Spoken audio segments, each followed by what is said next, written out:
Truthfully, looking at this, the Biden response to Putin regarding Ukraine, to me, still looks unclear, ambiguous, without toughness. Sincerely, I hope Putin is not winning, but golly. Joining us now, Idaho Senator James Risch, ranking member of the Senate Foreign Relations Committee. Senator Risch, thank you, sir, for coming on. Can I just read you? This was a Fox News report today. This is from sources inside the Biden administration. They're continuing to prepare a range of severe economic measures to impose on Russia if it further attempts an invasion. They use the word further invasion. What does that mean, Senator Risch? We have a map up. I don't think you can see it, but they are everywhere. They're in Belarus. They're in, of course, eastern Ukraine, but they're in like northeastern Ukraine, mid-eastern Ukraine, and southeastern Ukraine, and right next to Crimea. They have surrounded that place, and they could invade any darn thing they want. Yeah. Well, Larry, first of all, let me say it's good to be with you, reminiscent of when we used to do business in the Oval Office. But yes. As they say, that was then, and this is now. Yes. So, look, those were good times. Listen, this is what you're seeing here is old-fashioned type of power grab that people have labeled as imperialism, and Putin is desperate to try to put parts of the old USSR back again.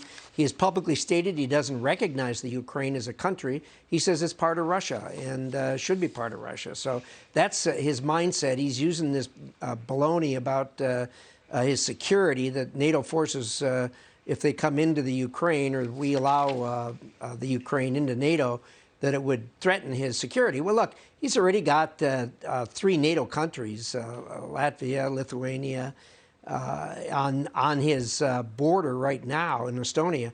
All 3 of those are NATO countries with some NATO presence in all 3 of them. So that's a phony reason.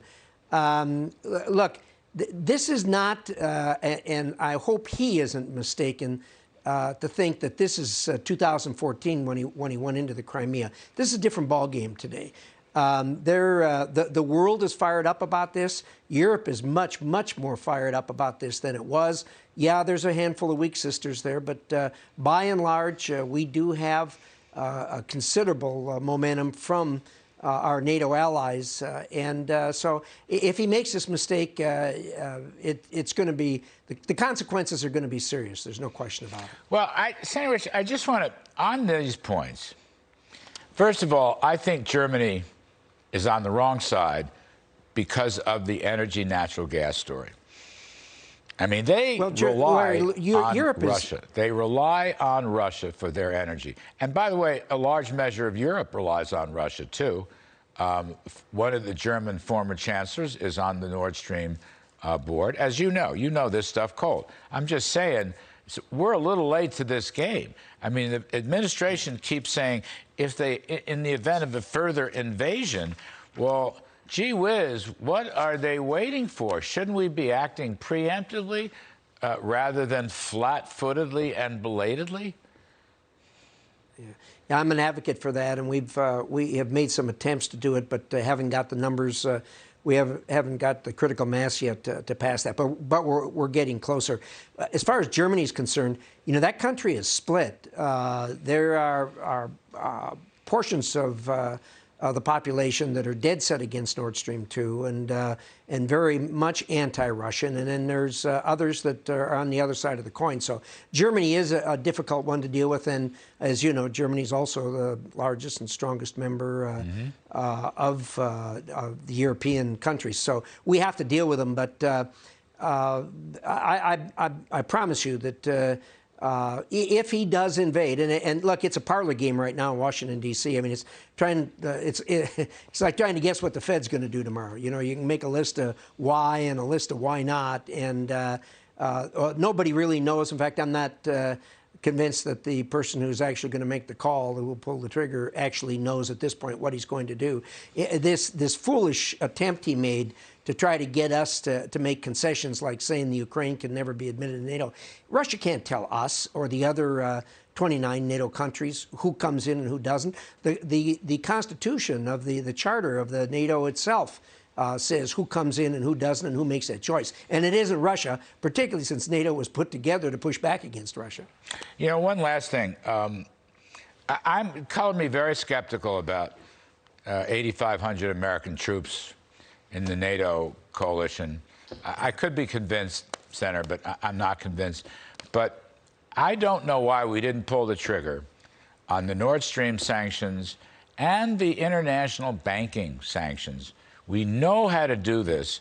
We could take them out of the, the SWIFT system, the dollar-based system, and that would really hurt.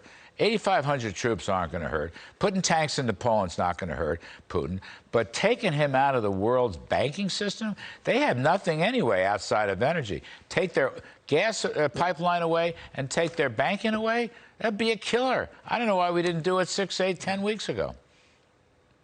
Yeah, lot to unpack there. Start with the 8,500 troops. You don't put 8,500 troops on the ground to face 110,000 Russian troops. But there is benefit in sending the 8,500 to bolster the NATO allies over there and show them that we mean business. We got their back. Look, NATO isn't going to invade into Russia. It's not going to happen. But there's a lot of those countries, the Baltic states. If it wasn't for NATO, if it wasn't for us, he'd be marching in there too. He wants to put those back together. But because we do have NATO, that stops it. The banking system sanctions, as you talk about, the SWIFT sanctions, it's dicey, it's complicated. It should be done. If he does invade, there's absolutely no question there's going to be a strong move to invoke the SWIFT sanctions. Absolutely no question about it. Nord Stream 2, that's been a party line thing, which I don't understand. Everybody in Congress wanted to stop Nord Stream 2. The new administration came in, and they were really quick to stop the Canadian pipeline to come in the United States. He did it within an hour of him taking office, but yet he's been soft on this Nord Stream 2 and allowed it to go forward and has convinced his party to do that. I've never understood it. I still don't understand it, but we have a standoff in that regard. We had a vote on that, as you know, last week, and we pulled some Democrats with us. And there are some that get that we really, really ought to shut down that or keep from starting the Nord Stream 2 pipeline. Senator Jim Risch, Ranking Republican on the Foreign Relations Committee. Thank you, sir. Good to see you.